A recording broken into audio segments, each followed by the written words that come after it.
Hey everybody, this is Al with El Rey Collection, and here to show some more epic cardboard. The third series in a three series part of Pele, and now we're gonna start picking up in the 1970s. And 1970, the World Cup, which is Pele's third World Cup that he wins, is the very first year that Panini starts with its World Cup albums, which now are a global phenomenon. And in 1970, his very first and only World Cup sticker where he was a player is this one that I've got over here. It's iconic from an iconic set. And there are three different back variations, in this set. The most common is the green back, which actually I don't have a graded copy here, but the international multi-language back is this one right here. And then there's also the Bis Valida, which is it was valid for two coupons instead of one because they increased the price of these packets in the 1970 World Cup. So they gave you 2 points if you got one of those to get your prizes quicker. So again, there's three different versions of this. I believe that these cards are, and they have been getting some of the respect that I think they've deserved for a long time. These stickers are just, super important in the history of World Cup collecting, and Pele specifically, as they are his only World Cup album stickers. And of course, he won his third World Cup in this particular, World Cup. So, being the 1970s a World Cup, year, you get lots of different sets. This is the Williams Four-Lag set. Pretty cool back here as well. These are issued in Sweden, if I'm not incorrect. One of the most beautiful cards from the 1970s are these Edis sets. I mean, just beautiful typesetting with the flag on one side. Just the way that all the language comes together and the feel of these stickers is just really kind of off the chart, for me. So you don't see this one that often. I mean, that's a definite need to get if you got it. Much more common is the Lions Maids. You'll see these around pretty frequently, so you can get them reasonably priced. Again, from 1970, nice cool back from a set of many international, great players. Oops, this one slipped in. This is from 1969. It's the Rabotao from Brazil. This one, sorry, that one slipped in.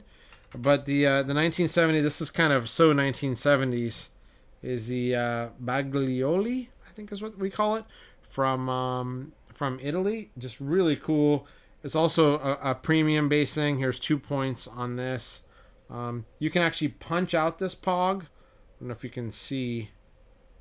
Can't really see, but you can punch out the circle and just have the circle by itself. I love the card, kind of together, with that. One that, I wouldn't recommend you guys overpay. Again, it's a continuing theme of the outside of the World Cup stickers. The 1970 Panini, very much like the late 60s Paninis, there's a lot of them out there, and there's going to be a lot of relatively high grades, so don't go out spending thousands of dollars to get a PSA 8 or 9. These are just much more common than right now the pop reports say. So I wouldn't stretch to get those. There's always, when you have all these global companies doing these things, there's always ends up being some bizarre ones. This is probably wins the prize for the most bizarre one, not just because of the art, which I don't particularly love, but the fact that it's actually in a star shape. That's actually super cool, unique. This one comes from Argentina, blank back. Really hard to get SGC to do this type of work anymore. These custom cuts looks just gorgeous in that holder. So moving past the World Cup into where you're going to see him more in the Santos, uniform now as he stops playing with Brazil for the most part. Here's just a nice, Panini again. Not uncommon. You can find these, around. So don't stretch too much. You're getting a real reasonable range when you start to get to these 1973 Panini. Still an excellent card of Pele in his playing years. So I wouldn't poo-poo these 1970s cards, especially if you're on a budget. we also talked about when we were doing the 1958s, the Aquarella. This is the 1974 copy of the Aquarella. You know, it seems, you know, it's pretty similar. It's not exact, certainly on the front, but what always gives me comfort is on the back. You have these little numbers here, which are printed on the back of the sheet. And if you ever see an Aquarella like card and it has these numbers down the side, you'll know that that is not a 1958. So do not spend the extra money to the 1958. But you can get one that looks like the 1958, right? And is still basically 50 years old for very, very reasonable prices. So, you know, I wouldn't completely, you know, scoff on that. And maybe, you know, not the most desired. Some more 1970s stuff when he's still kind of playing these. This is a set, I believe, from Uruguay that talks about idols that played in the World Cup. Just really nice. You know, I tend to go for the visuals. Decent write-up on the back. You know, so this one's from Uruguay. I think there's a couple different of these, different sets. This one is the same one, so no need to show this. This one, you know, has him with his crown. You know, where it would be on the all-time selection. You know, with the king hat. I mean, he's wearing the crown. It's amazing, right?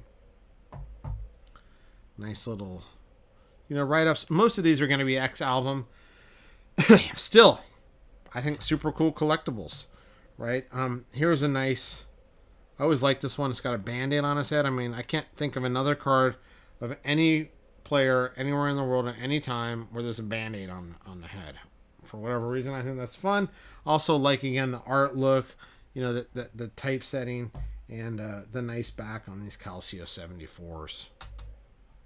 So now when you start to get, you know, into, you know, the late 70s and the early 80s and the past, you know, playing career beyond the Cosmos, you know, I don't necessarily love them. Here's a nice, this one actually is kind of cool and not commonly seen. It's a French, it's a Pif Copa. It's perforated similar to the Aquarellas. I really like this one. Unique kind of photography. And, you know, not a blank back. So kind of like that. And then, you know, there's some Brazilian stickers that kind of just stand out from the early 1970s. This particular one is a Mina Patria one. Hard to find these unstuck. And these are just beautiful stickers. Nice albums. I keep really adjusting these in the wrong way. Beautiful albums. So there's a number of them, and, you know, as time goes on and people look back to the World Cups, there's always stickers that commemorate his time. But, you know, for me, the vast majority of the non playing career type Pele's, where he's in his Brazil kit or he's in his you know, Santos kits, are the ones that I go, yeah, you can go get some of the Cosmos ones, I guess, if you want. Here's a 1970 team. Again, back to the team theme, where it's one of the best Brazilian teams of all time. So, you know, that's that one I like. And then this one particularly as well with the trophy. And I think this also has the, at least from my perspective, the desired Balida back. You know, and then of course, you know, I generally skip most of the, you know, Cosmos non-playing career type items that are available of Pele from the, you know, late 70s all the way up, you know, to modern times. But that doesn't mean that you can't, you know, there's a lot of modern autographs. I prefer on-card modern autographs, and you can also go in this direction, and you can, you know, pick up some nice.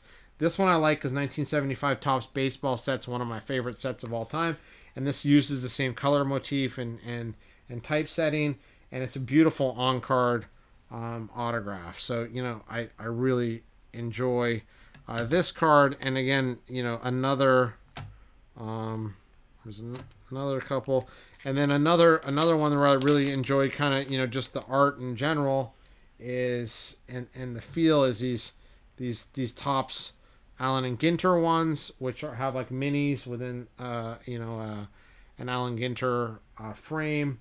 I always think these are great, and but many of Panini and all these guys have other on card autographs that you can get.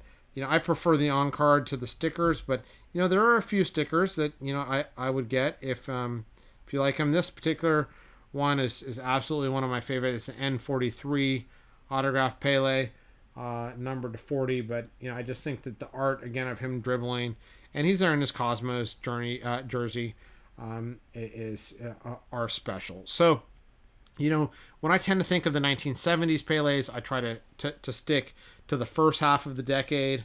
And there's many different alternatives there, all still pretty reasonable. So I'd go out and get some of those, or you can transition to some of the modern cards. And I have a preference for on card autos, but buy what you like. If you like something that calls out to you, remember we're collectors, so you collect things you like and you do things your way. And if you like this video, please smash that like button, and subscribe. And I hope you've enjoyed my Pele series of cards and stickers. And I hope it provides a way for you to improve your collection in a way that brings you joy.